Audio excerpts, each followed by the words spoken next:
así como están de pie, orar al Señor y pedirle que Él guíe nuestras vidas en esos momentos que disponemos nuestro corazón para escuchar lo que Dios ha preparado para nosotros el día de hoy. Les invito a orar. Padre bendito, gracias damos. Sin duda, reconocemos, Padre, quién es usted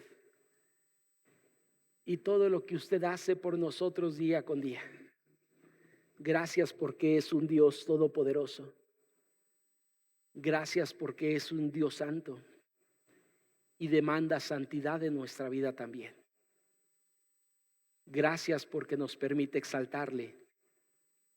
Y en estos momentos, Señor, que disponemos nuestro corazón para escuchar de su palabra, pedimos, Señor, que usted hable a nuestras vidas en lo que usted ha preparado para nosotros. Hemos venido con el propósito de exaltarle, adorarle y glorificarle. Pero también sabemos, Señor, que usted en su misericordia ha preparado algo para nuestras vidas y pedimos, Señor, que usted nos guíe a poder tomar aquello que usted ha preparado, poder ponerlo en nuestra vida y llevarlo a la práctica en el diario andar, Señor. Un servidor, como cada ocasión que me permite compartir su palabra en algún lugar, le pido que sean gratos los dichos de mi boca y la meditación de mi corazón delante de usted y que ésta sirva para edificar a su pueblo aquí presente.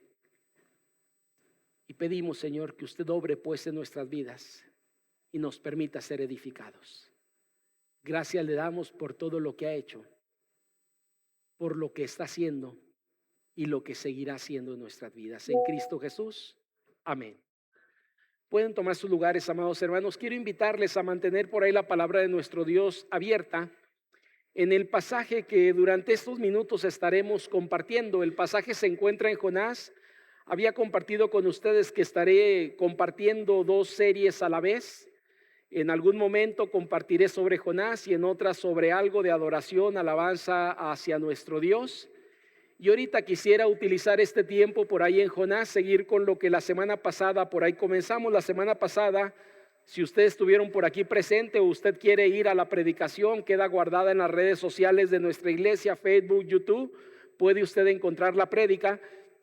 Y hablábamos de una serie nueva. Esta serie completa lleva un título que básicamente tiene que ver con enfrentando el llamado de Dios. Es decir, todo el libro de Jonás básicamente creo que trata sobre un asunto en particular, es decir, Dios llamando a un hombre para hacer una labor que Dios ha encomendado y este hombre batallando para aceptar ese llamado a Dios. Yo creo que posiblemente hay gente aquí batallando en ese llamado que Dios está haciendo, y mi deseo, amado hermano, es que Dios doblegue tu corazón y te permita entender lo que Él quiere de tu vida. Ahora, tal vez no todos somos llamados a un ministerio en particular, pero las enseñanzas que allí están en el libro de Jonás seguramente tocarán nuestra vida a lo largo de esta serie. Más o menos estaremos teniendo alrededor de unas 6 o 7 predicaciones, porque es un libro en realidad corto, 4 capítulos, está por ahí en el libro de Jonás, no es muy largo. Y del capítulo 1 por lo menos saldrán 3 predicaciones que ya he estado por ahí orando, buscando al Señor, y hay 3 predicaciones que estaremos teniendo del capítulo 1. Ahorita voy a entrar a la segunda, y aunque es un pasaje extenso del capítulo 4 al 17, no voy a tocar todo porque hay una tercera predicación más bien sobre el libro de Jonás que será en este mismo pasaje, pero con un enfoque totalmente diferente. Hoy que quiero tocar lo que está ahí, es decir, una prédica que lleva por título Huyendo sin huir de Dios.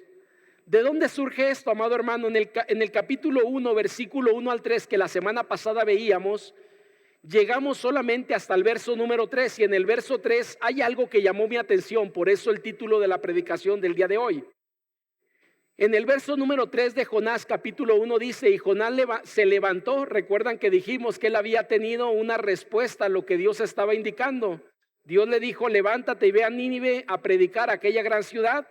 Este hombre se levanta inmediato después de que escucha el mensaje de Dios, pero en lugar de atender el llamado que Dios le dio, hace totalmente lo contrario a lo que Dios le dijo. Se levanta, pero no para ir a Nínive, sino se levanta para ir en sentido opuesto a lo que Dios le estaba indicando, y él va directo a Tarsis, un lugar lo más alejado de Nínive posible. Eso lo vi la semana pasada. Pero ahí me llamó la atención porque dice que Jonás, ¿qué hace? Se levantó, ¿para qué? Para huir de la presencia de Dios. Y si algo a mí me queda claro en el capítulo número 1 de Jonás y lo que viene en el 2, 3 y 4, es que Jonás nunca puede huir de la presencia de Dios. Por eso la prédica lleva por título Huyendo sin huir de Dios. Es decir, él intenta hacer algo que va a ser un imposible. Pero déjame te digo algo, no, lo que ahí aparece en el capítulo 1 no solamente es para Jonás. Yo creo que este pasaje podría aplicar para cualquiera de nosotros. Yo no sé si usted lo ha vivido, pero hay ocasiones que usted y yo intentamos huir de Dios y lo único que terminamos haciéndonos es haciéndonos mensos a nosotros mismos, porque eso es imposible. Tal vez suena fuerte lo que dije, pero es la realidad. Es decir, usted no va a poder huir nunca de la presencia de Dios. Pero no solamente no huye de la presencia de Dios, aunque él intenta hacerlo, me parece que en ese momento su memoria, su capacidad de razonamiento queda ofuscada por la respuesta que él intenta tener, que no se da cuenta de lo que intenta hacer porque eso es un imposible. No es el único que ha intentado huir de la presencia de Dios. Hay personajes en la Biblia, lo estaré tocando más adelante, que intentaron hacer exactamente lo mismo. Y yo no sé si usted, pero un servidor puedo decirle que he intentado lo mismo en algunos momentos en mi vida. Cuando algo no me gusta, cuando estoy en un punto en el que no estoy de acuerdo con Dios en algo, intento huir de Dios, pero en realidad lo único que hago, como dije hace un momento, es hacerme menso a mí mismo, porque eso es imposible. Y en la vida de Jonás lo estaremos viendo, porque él huye de la presencia de Dios sin huir de la presencia de Dios. Está huyendo, yo no sé de qué, pero de Dios no está huyendo, porque Dios le va guiando a lo largo del camino a donde él va, que es a Tarsis. Él interviene en ese viaje para que Jonás no siga de desobediente haciendo algo que Dios le dijo que no tenía que hacer, pero él estaba en su propia voluntad intentando hacerlo, ir en contra de la voluntad de Dios. Y le hace entender, amado hermano, que no puede huir de tres cosas. Se las adelanto porque de eso voy a hablar en la prédica. Él no puede huir de la presencia de Dios. Jonás no puede huir de quién es él y el llamado que Dios le había hecho.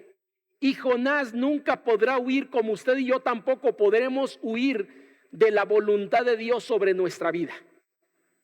No sé si usted ha intentado cualquiera de estas tres cosas, pero si usted lo ha intentado, se ha dado contra pared. Hay ocasiones que usted y yo sabemos cuál es la voluntad de Dios y nosotros queremos hacer nuestra voluntad. ¿Y sabe lo que terminamos haciendo? Llegando a lo que Dios quería, pero con mucho más desgaste que el que tuvimos que haber llegado desde el principio. Usted y yo no podemos huir de quien usted es y quien yo soy, el llamado que Dios nos ha hecho. Déjeme le digo algo, por eso quiero centrarlo en esto, porque voy a tocar esto.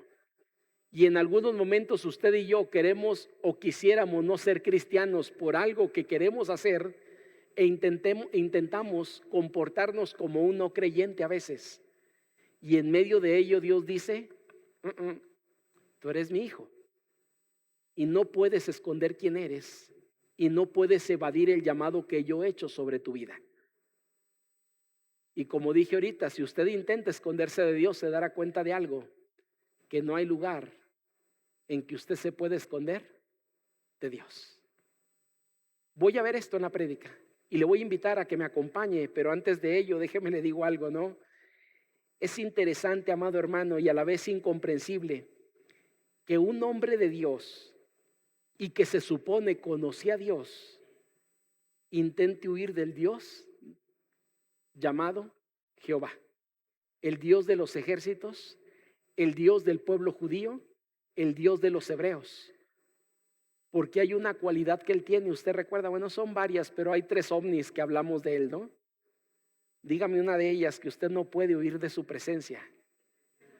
Dios es omnipresente. Yo le pregunto, ¿usted cree que Jonás no sabía esto? Yo creo que sí. Yo creo que sí. Porque déjeme le digo, yo comparo mi vida con la de Jonás y hay ocasiones que yo intento ocultarle cosas a Dios. Intento hacer cosas fuera de la voluntad de Dios y me escondo, dizque para no ser visto, y en medio de ello Dios dice, ¿qué estás haciendo? Recuerda que soy omnipresente y hay una cualidad también ahí mismo que se llama omnisciencia de Dios, es decir, Él todo lo sabe y todo lo ve porque está en todos lados. ¿Usted cree que Jonás no sabía esto? Yo creo que sí, pero en el momento que uno intenta hacer lo que quiere hacer, amado hermano, nuestro entendimiento y nuestra lógica se frustra en medio de ello e intentamos hacer cosas ilógicas que salen fuera de los parámetros que Dios ha establecido, porque usted y yo queremos hacer lo que queremos hacer, no lo que Dios nos ha pedido que hagamos. Jonás está tan enfrascado en su deseo de hacer su voluntad que se olvida quién es el Dios a quien él sirve, el Dios a quien le está sirviendo, el Dios que le había hecho un llamado para ir a un lugar a predicar el evangelio, un mensaje de salvación para aquella gente que estaba empecinada haciendo lo que Dios había dicho que no deberían de hacer, es decir, estaban en contra de la voluntad de Dios, y Dios envía a Jonás, a este hombre llamado Jonás, a Nínive. Y recuerda que iba a Nínive. ¿Cuál era el propósito de que Jonás fuera a Nínive? Que la maldad de los ninivitas había subido delante de Dios porque estaban haciendo lo malo delante de Dios, y Dios quería tener un mensaje hacia ese pueblo. Y le manda llamar con ese propósito, amado hermano, para ir allá, y Jonás dice, no quiero ir. Y por eso digo, está enfrascado en su deseo de hacer su voluntad. Como dije hace un momento, él no es el único que ha intentado esconderse de Dios. ¿Usted recuerda a Adán y Eva después de que pecan en el huerto? Es decir, allá en el Edén. Ellos fallan delante de Dios. Dios dijo, no hagas una cosa. Ellos hicieron lo contrario porque obedecieron a sus deseos en lugar de obedecer lo que Dios había dicho sobre sus vidas. Acto inmediato después de desobedecer, ¿qué hacen Adán y Eva? Se esconden. Mire, yo le digo algo, no trato de entender a Eva y Adán, y yo creo que había muchas cosas que ellos no sabían. Yo no sé si ellos sabían que Dios era omnisciente, pero Jonás creo que sí lo sabía. Jonás me parece que sabía. ¿Por qué? Porque en el tiempo de Jonás, le hago una pregunta, ¿Jonás fue antes o posterior a David, que es el salmista más conocido dentro de los salmos? ¿Anterior a David o posterior a David? Posterior a David. Todos llegamos a ese entendimiento, porque Jonás estamos hablando del año 600, 700 antes de Cristo, y entendemos que David fue cientos de años antes que él, es decir, estuvo antes. Y en los salmos, amado hermano, se habían escrito algunos salmos que hablaban acerca de la omnipresencia de Dios y la omnisciencia de Dios. Por eso digo, seguramente Jonás lo sabía. Eva y Adán, no sé si lo sabían o no, pero cuando ellos fallan, intentan esconderse de Dios, y le pregunto, ¿eso era posible? No. De tal manera que cuando Dios les llama a cuentas, ellos tienen que evidenciarse en dónde están, porque era imposible huir de la presencia de Dios y esconderse de Él. Usted recuerda también, Caín se hace el oxiso cuando le preguntan, ¿dónde está tu hermano? Y digo que se hace el oxiso porque dice, bueno, ¿acaso yo soy guarda de él o qué? ¿Soy el guardaespaldas de mi hermano? ¿Por qué me preguntas a mí? Le está diciendo a Dios, y Dios dice, porque yo sé lo que tú has hecho. No se lo dice así, pero cuando usted lee el capítulo 4 de Génesis, Dios lleva a Caín a reconocer el pecado y le habla acerca, aún antes de fallar, lo que vio en su semblante, y le dice, si sigues de esa manera vas a cometer un acto que no es correcto. Y cuando lo comete, Caín se molesta porque Dios le pregunta, ¿dónde está tu hermano? Caín intenta esconder algo delante de Dios, y le digo, no son los únicos, amados hermanos. Aún si vamos al Nuevo Testamento, ¿recuerdan a Ananías y Zafira del capítulo 5 de Hechos? Ellos intentan esconder algo delante de Dios. Por eso le digo que lo que vive Adán, lo que vive Eva, lo que vive Jonás, lo que vive Ananías y Zafira, y lo que viven otros personajes, usted y yo no somos ajenos a ello. Porque cuando hacemos lo malo delante de Dios, hay cosas que queremos hacer que son imposibles, pero nuestra pequeña lógica nos dicen que parecerían ser posibles. ¿Y qué encontramos en ello? Vamos al pasaje. Quisiera ahora sí ir al pasaje, porque como le dije, creo que Jonás no es muy diferente a nosotros. Y nosotros a veces hacemos algo similar a lo que Jonás hace. En el capítulo número 1, amado hermano, el verso 4 me fascina. Porque en el verso número 3 nos dice que Jonás intenta huir de la presencia de Dios. Él dice: voy a Tarsis, a un lugar donde Dios no me guiará, no me verá. Yo voy a un lugar diferente al que Dios me ha indicado. Y empieza su trayectoria. Y en el verso 4 me fascina porque él intenta huir de Dios sin poder huir de la presencia de Dios. En el verso 4 del capítulo 1 de Jonás dice: ¿pero qué? Jehová hizo levantar un gran viento en el mar. Ahora me fascina esto porque dice: ¿quién hizo eso? ¿El viento se levantó por sí mismo? Es decir, ¿fue una tempestad que surgió de la nada? No, dice que Jehová hizo levantar. Es decir, Jonás, ¿qué iba haciendo? Huyendo de Dios. Le pregunto, ¿pudo huir de Dios? No, porque la Biblia me dice que Jonás se da cuenta de algo, que Dios levanta una gran tempestad. Y le digo que Jonás lo sabe, porque ¿qué es lo que Jonás hace? Va y se duerme dentro de la nave, de aquel barco que iban, porque no quería enfrentarse a lo que estaba viviendo, porque sabía quién lo había producido, sabía lo que Dios buscaba, y lo que él hace es intentar refugiarse en un lugar que le será imposible huir de Dios, pero intenta hacerlo. Y el verso 4 nos dice que Jehová hizo levantar un gran viento en el mar, y hubo en el mar una tempestad tan grande que pensó que se partía la nave. Amado hermano, no sé si usted piensa lo mismo que yo, pero yo creo que lo más fácil para Dios era dejar a Jonás hacer lo que él quisiera y conseguir a otro siervo para hacer lo que quería hacer con Jonás. Si usted y yo hubiéramos pensado, a lo mejor fuéramos Dios, no lo somos, pero yo diría que Jonás se vaya por un tubo. Él no quiere, traigo otro siervo que sería mejor para que haga la labor que le he encomendado. Y yo digo, esto sería posiblemente lo más fácil, pero déjeme le digo algo.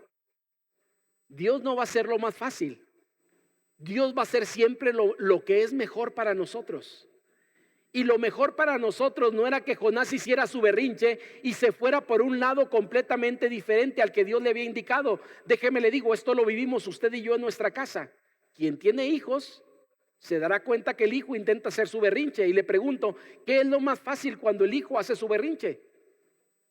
Pues complacerlo, le damos lo que el niño quiera. Pero si usted hace eso, lo que está creando o creando más bien en su hijo es algo peor de lo que está viendo en ese momento, porque le está permitiendo hacer algo que no es de la mejor manera, y su hijo aprenderá a hacer cosas que no son correctas ni son las mejores. Dios como padre, amado hermano, con Jonás es lo mismo. Lo fácil hubiera dicho, pues que Jonás se vaya a Tarsis y mando traer a otro profeta y que él vaya a Nínive a predicar el evangelio que le he encomendado, o las buenas que he mandado a través del profeta. Jonás está huyendo de Dios, pero Dios no estaba huyendo de Jonás. En el verso 4, como dije, me es muy claro lo que allá aparece. Dios hizo levantar una gran tempestad en el mar. Y déjeme le digo esto, usted y yo no somos muy diferentes en esa cuestión. Porque a veces usted y yo, cuando hacemos lo que no es correcto delante de Dios, intentamos escondernos para no ser vistos por lo que hacemos.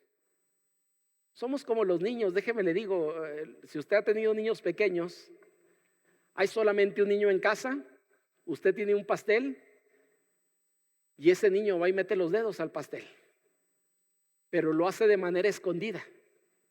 Dice que para que nadie se dé cuenta, pero si usted y su esposo no lo hicieron, solamente hay un responsable en casa. ¿Y quién es el responsable? El niño. No hay otro. Pero él intenta hacer que usted no se dé cuenta de lo que él está haciendo. Yo le digo, como cristianos somos similares a los niños a veces. Porque cuando pecamos delante de Dios creemos que nadie nos mira y hasta nos escondemos. La Biblia nos ilustra esto como el pecado se hace en la oscuridad, es decir, donde alguien no nos ve, para escondernos lo que estamos haciendo, que estamos fuera de la voluntad de Dios. Y le pregunto, ¿eso es posible? No es posible, amado hermano. Hay un salmo que a mí me fascina, que le voy a invitar a acompañarme por ahí en la palabra de nuestro Dios. Y este salmo, amado hermano, es el salmo número 139. Y le voy a invitar a ir conmigo porque es un salmo que me fascina lo que este salmo nos dice. Salmo número 139. Dice el salmista de la siguiente manera, no lo voy a citar todo porque es un salmo un poco amplio, pero voy a citar del verso número 7. Y como le dije, este salmo, en el tiempo que Jonás está, este salmo ya había sido escrito. Estamos hablando de un salmo escrito algunos cientos de años atrás. Nótese que en el Salmo 139 arriba nos dice quién es el escritor, al músico principal que dice Salmo de David. ¿En qué año existió más o menos David? En el año 1000 antes de Cristo, es decir, 300, 400 años antes del profeta Jonás. Y él escribe este salmo magistral, donde dice en el verso 7, ¿a dónde me iré de tu espíritu y a dónde huiré de tu presencia? Y el salmista comienza diciendo, si en el Seol hiciere mi estrado, ¿qué? He aquí, ahí estás tú, o tú estás ahí. Si tomare las alas del alba y habitar en el extremo del mar, aún ahí me guiará tu mano y me asirá tu diestra. Y si dijere ciertamente las tinieblas me encubrirán, aún la noche resplandece alrededor de mí y aún las tinieblas no encubren de ti y la noche resplandece como el día. Lo mismo te son las tinieblas que la luz. Hasta ahí solamente, amados hermanos, pueden seguirlo leyendo, pero básicamente este salmo tiene dos propósitos en particular: hablar acerca de la omnipresencia de Dios y la omnisciencia de Dios. Lo que dice el salmo es que nunca usted y yo podremos escondernos de Dios, aunque usted y yo intentemos hacerlo.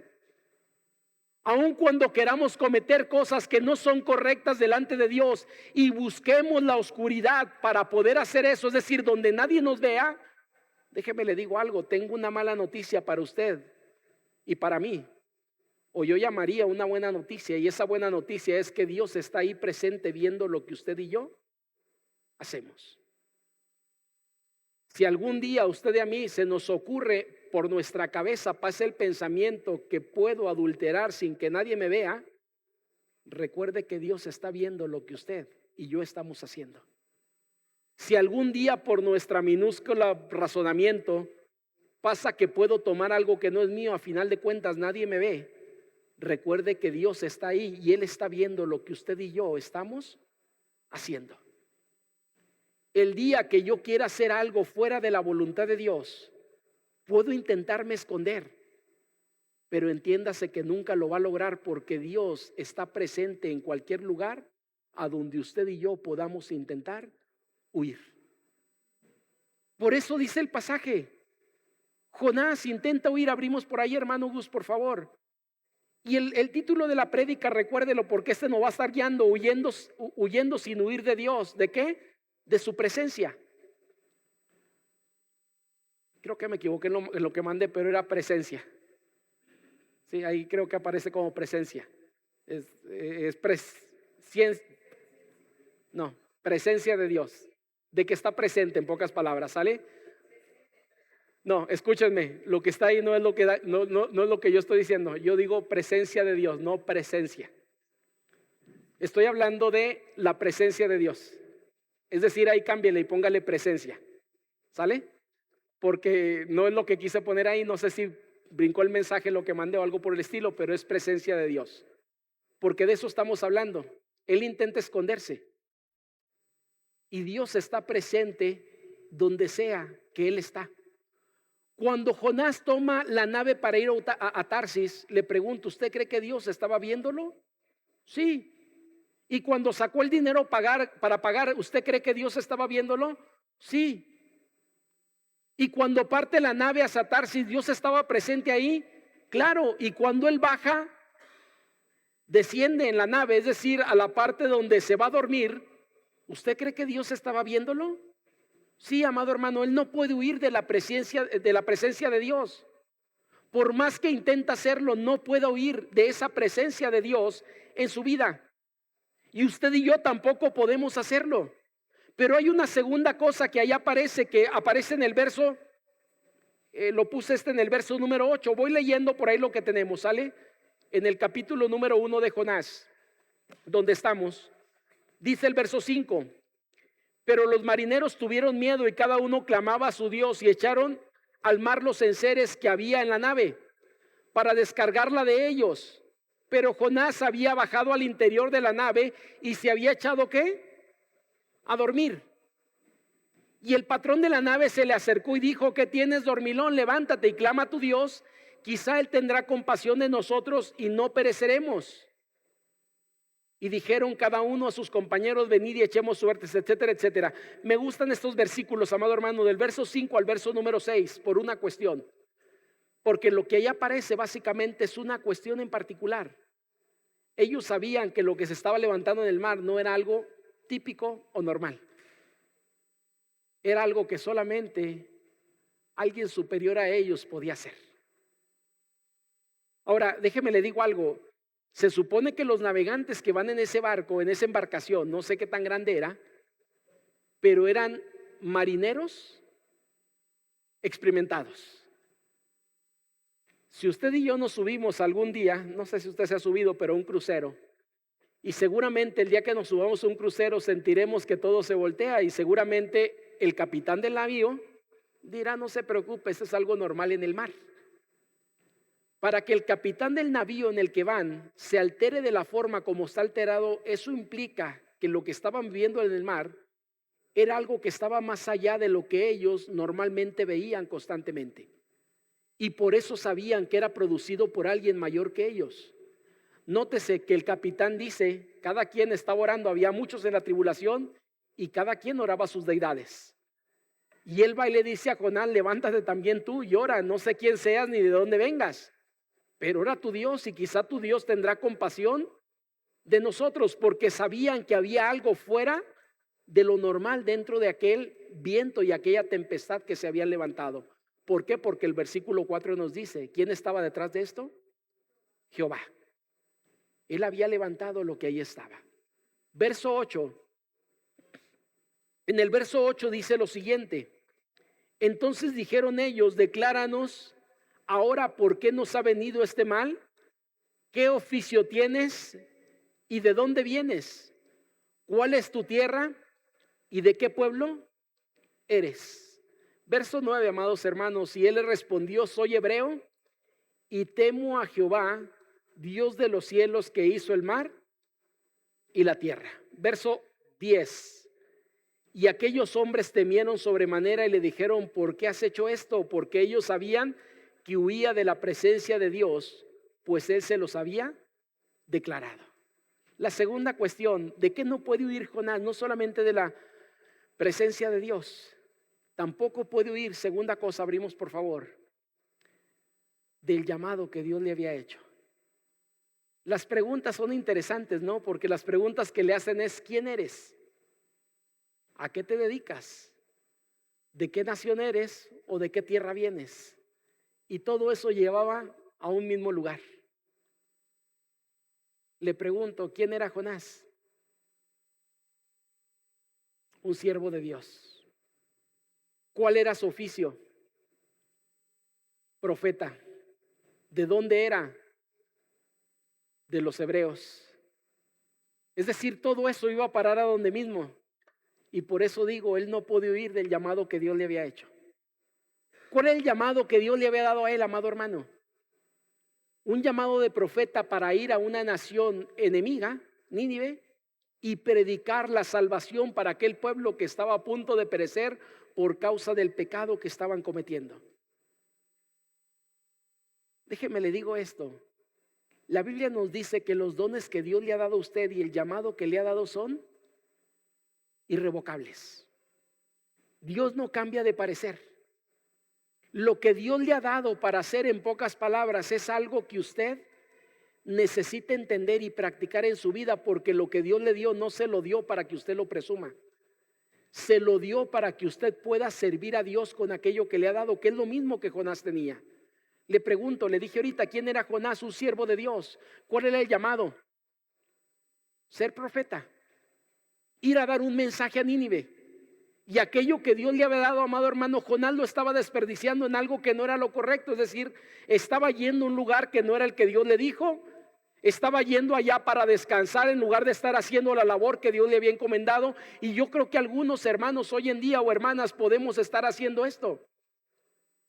Yo le pregunto a usted, ¿quién es usted? ¿Y qué es lo que Dios le ha dado? Y lo dije al inicio de este año, me es triste ver hermanos con capacidades que hacen absolutamente nada en la iglesia. Me es triste ver hermanas con capacidades que hacen absolutamente nada en la iglesia. Ahora, usted puede ignorar lo que yo estoy diciendo, nada más que el día que Dios le llame a cuentas por lo que le ha dado, ese llamado usted no lo podrá ignorar. Jonás podía ignorar la voz de Dios yendo a Tarsis, pero cuando Dios le llamara a cuentas, él no podía ignorar la desobediencia que estaba teniendo delante de Dios. Como usted y yo tampoco podemos ignorar la desobediencia que a veces estamos teniendo en lo que Dios nos ha dicho que tenemos que hacer y nos ha capacitado para hacer, pero no lo estamos haciendo hoy en día. Por eso digo, amado hermano, él no puede huir de su llamado. En el verso número 10 el pasaje me es claro porque dice que aquellos hombres temieron porque Jonás les había declarado todo. Ahora, es interesante, ¿no? Pero yo no sé cómo llamar esto. Lo he visto varias veces en la Biblia y lo he visto varias veces en nuestra vida. Pero en el verso número 9, cuando él responde quién es, dice, soy hebreo. ¿Y qué dice a continuación? Temo a Jehová. ¿Usted cree que realmente Jonás temía a Jehová? Yo la verdad, le soy sincero, creo que no. Si Jonás hubiera temido a Dios como él dice, él no estaría en camino a Tarsis. ¿Dónde estaría? Camino a Nínive. Una cosa es lo que decimos y otra cosa es lo que realmente hay en nosotros. Cuando yo leí esto me di cuenta de algo, ¿no? Es una respuesta muy similar. No vamos a ir allá, pero lo cito, Mateo 25. El Señor da una parábola y tiene 3 siervos a los cuales les da algunos dones, algunos talentos. Y cuando regresa y él pide cuentas a cada uno según la capacidad de cada uno, me asombra porque el tercero de ellos, que fue el que no hizo nada, él dice, yo sabía quién eres y temía. Por eso mejor fui y enterré el talento. Yo digo, si ese hombre hubiera sabido quién realmente era Dios, no hubiera escondido el talento. Si Jonás realmente hubiera sabido quién es Dios y hubiera temido a Dios como él dice, no iría camino a Tarsis. Si usted y yo realmente temiéramos a Dios, no viviríamos a veces como vivimos fuera de la voluntad de Dios. No haríamos cosas que van en contra de lo que Dios ha dicho que no debemos de hacer. Por lo menos en los mandamientos, amado hermano, porque hay muchas cosas más, ¿no? Pero si queremos sujetarnos a algo, por lo menos los mandamientos nos dicen algunas cosas como el no mentirás o no levantarás falso testimonio contra tu prójimo. Es decir, varias cosas que ahí están, honra a tu padre y a tu madre. Y si realmente temiéramos a Dios, no viviríamos fuera de esos mandamientos que Dios nos ha dado. Por mencionar solamente lo mínimo, amado hermano, porque esos 10 mandamientos en realidad es lo mínimo. La Biblia nos dice y nos lleva a una generalidad y nos dice que el que sabe hacer lo bueno y no lo hace, le es considerado como pecado en su vida. Si usted y yo realmente temiéramos a Dios, no viviríamos a veces ni haríamos cosas que están fuera de lo que Dios ha establecido. Viviríamos en realidad sujetos a lo que Dios quiere, pero una cosa es lo que Jonás dice cuando él dice temo a Jehová. Yo no encuentro temor de Jonás hacia Jehová. Encuentro más bien un desafío de su vida diciendo, yo voy a hacer mi voluntad y lo que yo quiero. El temor no está ahí, porque el temor que decimos que es un amor reverente que nos lleva a obedecer a Dios en lo que Dios demanda sobre nuestra vida. Solamente yo pondría el pero, es en el verso número 9 cuando él da la respuesta. Es cierto que es hebreo. Es cierto que sabía quién era el Dios de los cielos. Amado hermano, y Jonás no se queda ahí, dice el Dios de los cielos que hizo ¿qué? El mar y la tierra, en pocas palabras, lo que se puede levantar ahorita el mal, ¿quién lo controla? Ese Dios que lo ha hecho. Y él dice, temo a ese Dios. En realidad no temía a Dios. Él estaba intentando hacer su voluntad, pero no puede huir del llamado. Y yo le digo lo siguiente: he visto a gente que es llamada por Dios intentando huir del llamado, y por más años que duren sin sujetarse a ello, en realidad nunca podrán huir del llamado, porque es algo que Dios les ha dado. Usted no puede huir del servicio porque Dios le ha capacitado con dones y habilidades para poder hacerlo. Y a lo mejor por un tiempo, por X razón, usted no podrá servir en algo, pero el llamado, hermano, está ahí. Y lo que Dios busca de su vida está ahí. Y usted no puede evadir eso en su vida intentando hacer algo contrario a eso. Yo digo lo siguiente: cuando usted y yo intentamos hacer lo contrario, lo único que vamos a estar es contra la pared, porque no podemos atravesarla. Y nos regresará a la realidad que usted y yo tenemos en nuestra vida. Yo le animo, amado hermano, no sé si alguien aquí esté batallando con llamado, pero usted no puede evadir el llamado de Dios. Usted no puede evadir el servir a Dios con lo que Dios le ha dado. Y voy a otro giro: si usted está intentando hacer algo que está fuera de la voluntad de Dios, usted no puede vivir como no creyente cuando Dios le ha hecho su hijo y le ha llamado para vivir como su hijo. Le ha llamado para vivir agradándole a Él en todo lo que usted haga, en todo lo que yo haga y pueda vivir. Y cuando intento salir de eso, amado hermano, ¿sabe para qué está el Espíritu Santo en nuestra vida? Para decir: estás fuera de la voluntad de Dios y necesitas regresar a Dios. A veces somos tan necios que tenemos que vivir lo que Jonás vive. Usted lo descubrirá la próxima semana o dentro de 15 días, no lo sé, pero lo descubrirá.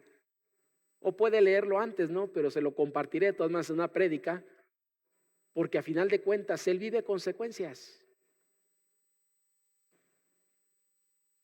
Quiero ir, amados hermanos, a la tercera y última cuestión que está por ahí en el pasaje. No voy a leer todo lo que viene a continuación, porque como le dije, la próxima semana tocaré algunas partes del capítulo 1 nuevamente. Pero le cuento la historia. Ellos están tan preocupados en este momento que dicen: ¿qué haremos? Y a alguien se le ocurre, dice: pues echemos suertes. Era algo normal en aquella época. Y se echan un chinchampú. No se crean. Piedra, papel o tijera. No se crean, pero echan suertes. Y las suertes caen sobre el indicado. Dios quería evidenciar a Jonás, amado hermano, y lo quería evidenciar por su bien. Déjame le digo algo, ¿no? Cuando usted y yo somos descubiertos en algo que no debe de ser en nuestra vida, usted no lo vea como algo malo, véalo como un acto de misericordia de Dios sobre nosotros. Yo sé que no lo vemos así. He tratado con creyentes, con pastores, con mucha gente que en algún momento ha fallado delante de Dios. Y en ese momento se les va la vida por causa de la falla y el pecado en el que han sido descubiertos. Y siempre que he platicado con alguno de ellos le he dicho: velo como un gesto de misericordia de Dios sobre tu vida, porque Dios no quería que fueras avanzando más allá de donde estabas. Porque si no te hubiera exhibido Dios, tú seguirías seguramente haciendo lo mismo que estabas haciendo, y peor todavía. Es un acto de misericordia de Dios. Y déjeme le digo esto: lo que Jonás vive a lo mejor es vergonzoso, es difícil, pero es un acto de misericordia de Dios para que no siga yendo hacia donde no debería de ir. Y lo descubren, las suertes caen sobre él y empiezan a preguntarse: ¿qué haremos? Amado hermano, los navegantes que van en la barca o en esa embarcación hacen hasta lo imposible. Usted puede seguir leyendo, dice que avientan todo lo que traían ahí, descargan la nave de lo que llevaba.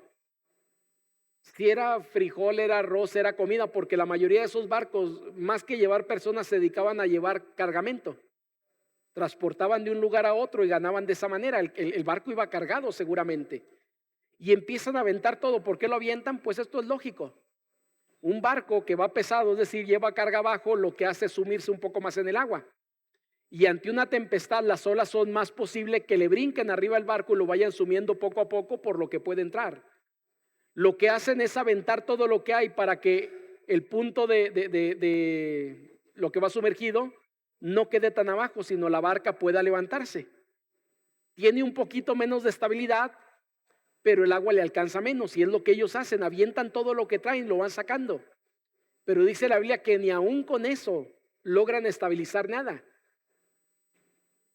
Y entonces en Jonás, no hay de otra, dinos tú, ¿qué hacemos? ¿Es tu Dios quien viene provocando todo esto?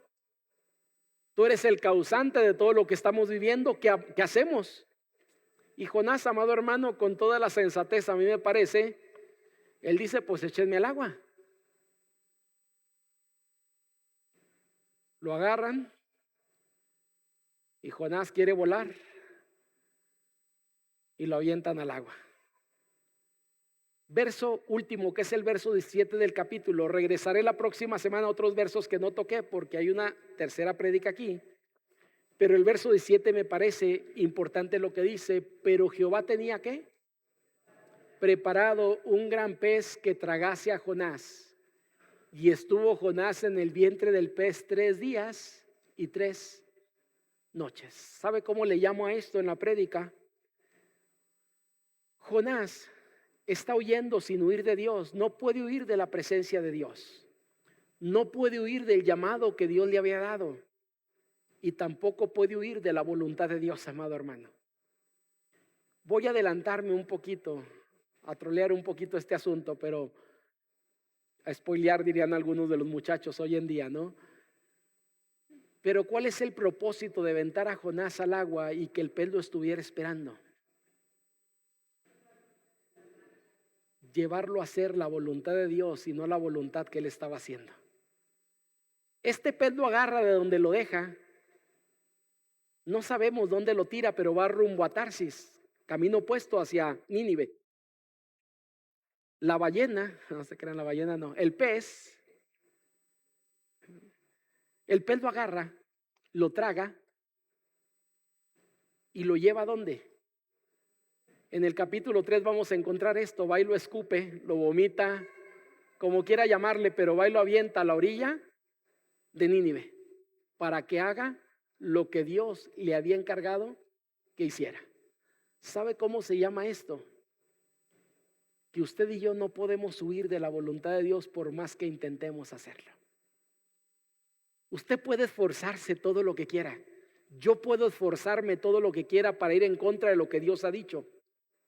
El asunto es que terminaré llegando a la voluntad de Dios más tarde que temprano, por mi negligencia, por mi desobediencia, pero tendré que hacer lo que Dios dijo que iba a hacer. Amado hermano, esto debería quedarnos bien claro. Nunca podremos ganarle al Señor en su voluntad. Nunca podrá nuestra voluntad estar por encima de la voluntad de Dios. Yo creo que Jesús lo entendía perfecto cuando él dijo, si es posible que pase de mí esta copa. Es decir, mi voluntad es no pasar por ello. Pero no se quedó ahí, él dijo que se haga tu voluntad y no la mía. El Padre Nuestro que usted y yo leemos en el capítulo número 6 de Mateo, dice por ahí el Padre Nuestro que como tu voluntad se hace en el cielo, sea hecha también en la tierra.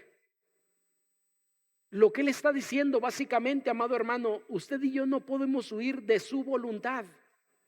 Si él ha determinado algo, usted y yo llegaremos ahí a lo mejor sin dientes en algún momento, a lo mejor más desgastados de lo que deberíamos, pero yo he entendido que cuando el Señor demanda algo, usted y yo llegaremos al punto que Dios quiere. Nada más hay dos formas de cómo llegar: de una manera tranquila y amable, o arrastrados hasta allá, pero llegaremos a donde Dios quiere que usted y yo lleguemos. Tristemente, muchos de nosotros nos encanta llegar arrastrándonos. La vida de Jonás, amado hermano, es un ejemplo perfecto, porque el pez va y vomita a Jonás donde tenía que haber llegado desde el principio.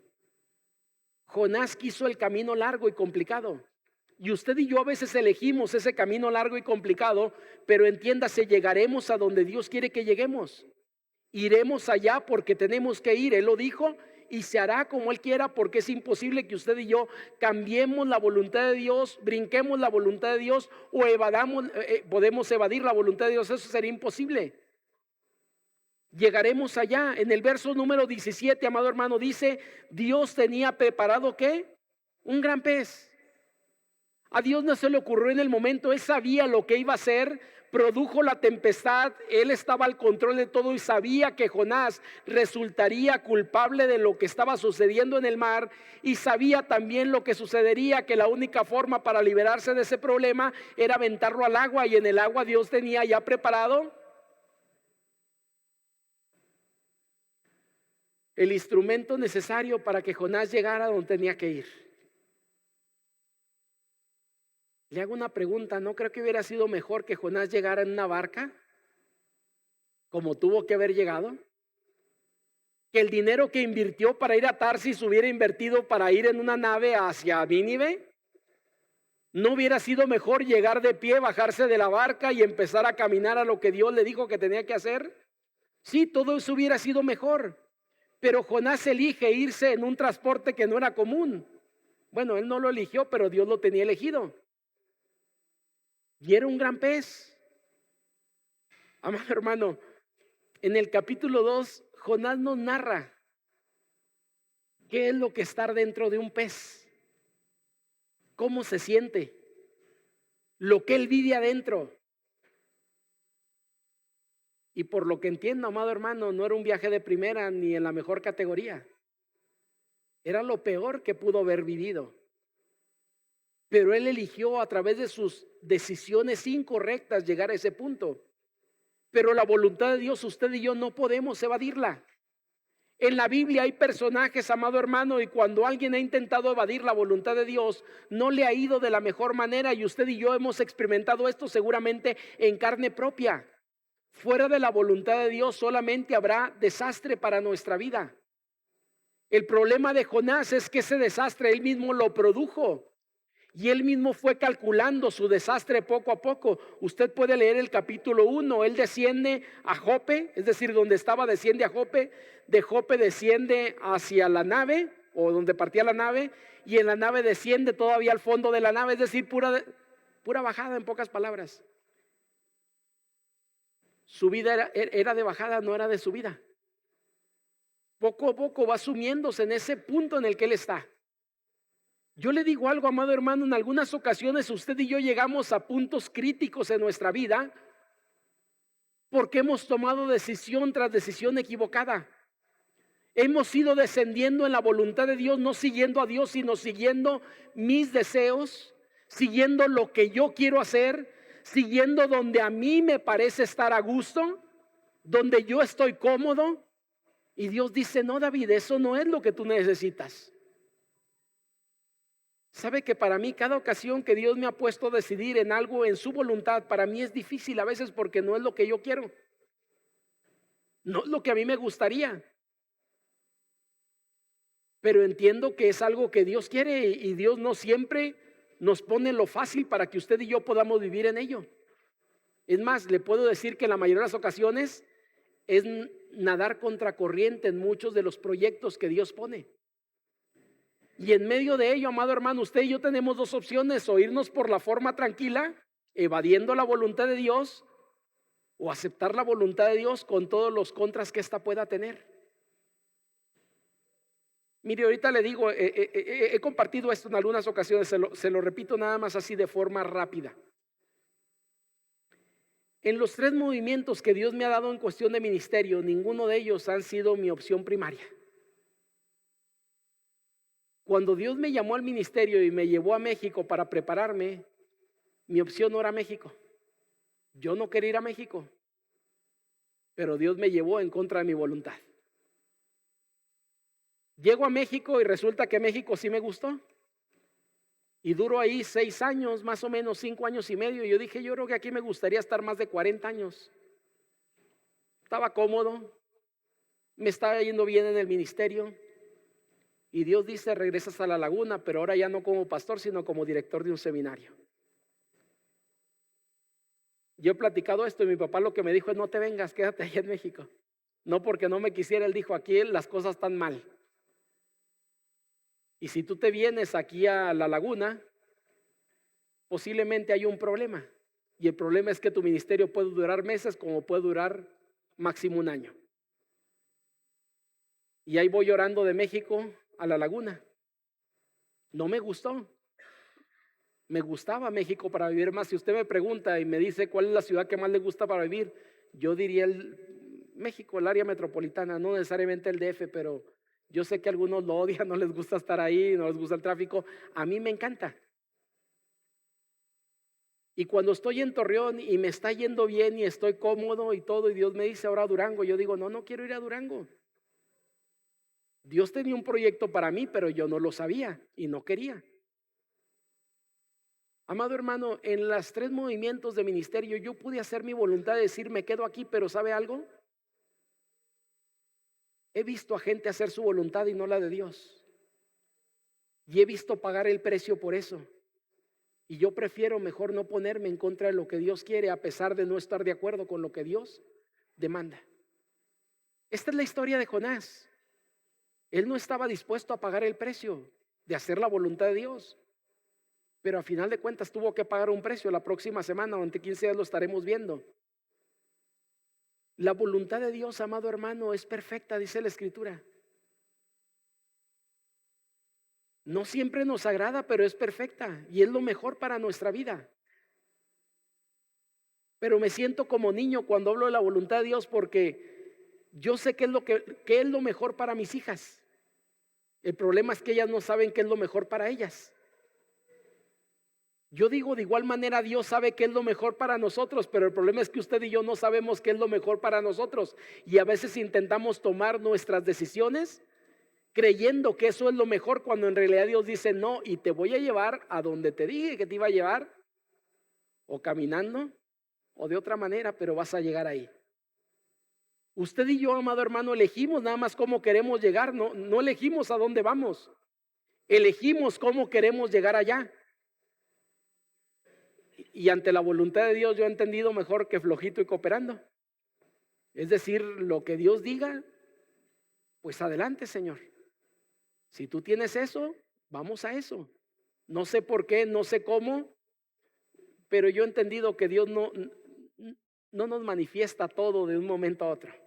Hay cosas que va a ir mostrando en el camino y hay que aprender a disfrutar ese camino, por muy difícil que a veces este sea. Jonás, amado hermano, tenía que haber aprendido a disfrutar ese camino, pero Jonás no quiere. Y déjeme le digo algo, Jonás era testarudo como él solo. Porque si usted ha leído Jonás, le pregunto, ¿en qué momento Jonás dobla la mano ya? En ningún momento. De todo se sigue quejando. Parece un adolescente como de 14, 15 años. De los muchachos llamados chocolate. Todo le choca y nada le late. Y nada le gusta a este hombre llamado Jonás. No le gusta. Él dice no quiero. Porque él quiere hacer su voluntad, no la voluntad de Dios. Amado hermano, quiero cerrar esta prédica diciéndole lo siguiente. Cuando hablamos acerca del llamado de Dios, de la voluntad de Dios, de lo que Dios ha determinado para nuestra vida, usted nunca, ni yo nunca podremos huir de lo que Dios quiere. Nunca. Podemos intentarlo, pero moriremos en el intento. Eso no es posible. Por eso digo el título, huyendo sin huir de Dios, porque usted y yo podemos, es más, usted y yo podemos soltarnos de la mano de Dios, pero le pregunto, ¿Dios nos suelta en realidad? No. Así usted vaya a una cantina un día y vaya a tomar ahí como creyente, usted puede intentar dejar a Dios en la puerta, pero Dios va a estar ahí viendo lo que usted hace. Y el Espíritu Santo le seguirá diciendo en su cabeza, esto es incorrecto, salte de aquí porque no deberías de estar aquí. Este no es lugar para hijo de Dios. Por eso digo, usted puede intentar huir, pero no estará huyendo de Dios, estará huyendo de usted mismo, de los hermanos, del pastor y de quien usted quiera, pero nunca va a poder huir de Dios, ni de su presencia, ni de su llamado, ni de su voluntad. Él está con nosotros donde quiera que usted y yo vayamos. Él ha hecho un llamado que no se va a retractar y va a decir, bueno, porque falló en esto o no hizo esto, le quito el llamado. No, Dios dirá ese llamado y lo que yo le he dado como dones, se los he dado. Y Dios no quita. Y como decíamos ahorita, tampoco huiremos de su voluntad. Si Él ha determinado algo, usted y yo pararemos allá, querámoslo o no, de una forma o de otra llegaremos a Nínive, desgastados o en barca, pero llegaremos. No porque queramos, sino porque es la voluntad de Dios. Les invito a orar. Padre bendito, gracias damos por este tiempo. Gracias por su palabra, Señor. Porque sin duda encontramos en ella grandes bendiciones para nuestra vida. Su palabra nos lleva a entender, Señor, que Jonás intenta algo que sería imposible, pero intenta hacerlo. Y nosotros, Señor, entendemos que lo que Jonás intenta hacer es imposible.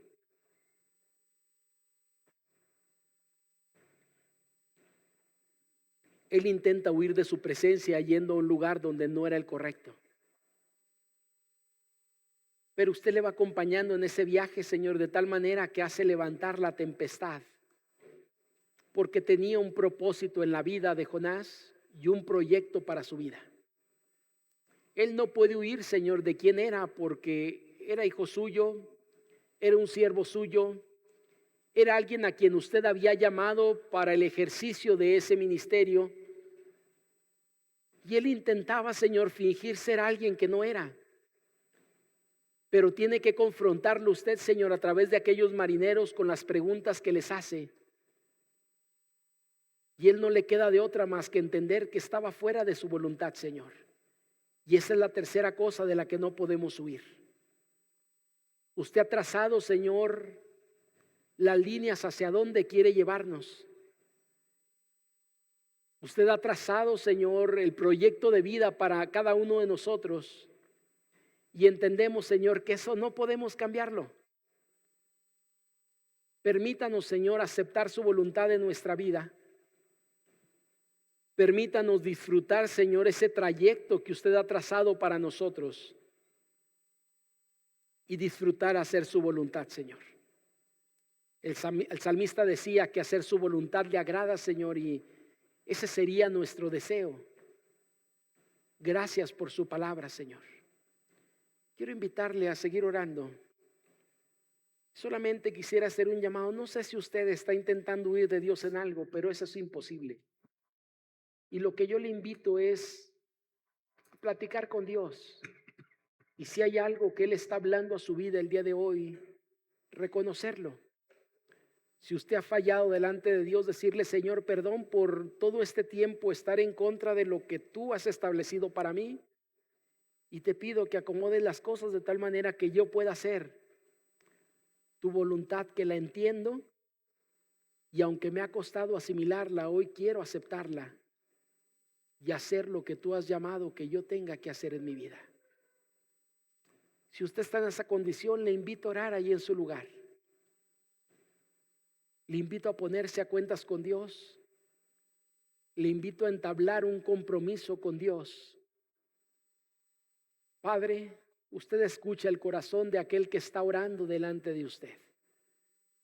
Y Señor, yo le pido, Padre, que usted obre en el corazón de cada uno de los que aquí estamos y seamos conscientes, Señor, que hay cosas que a veces hacemos que están fuera de toda lógica, fuera de todo cuadro bíblico, Señor, y necesitamos, Señor, sujetarnos a usted. Gracias por su palabra, gracias por lo que usted muestra por medio de ella, y porque sin duda, Señor, su palabra habla claramente a nuestras vidas. Gracias le damos por todo, en Cristo Jesús. Amén. Amados hermanos, seguimos adelante con el programa.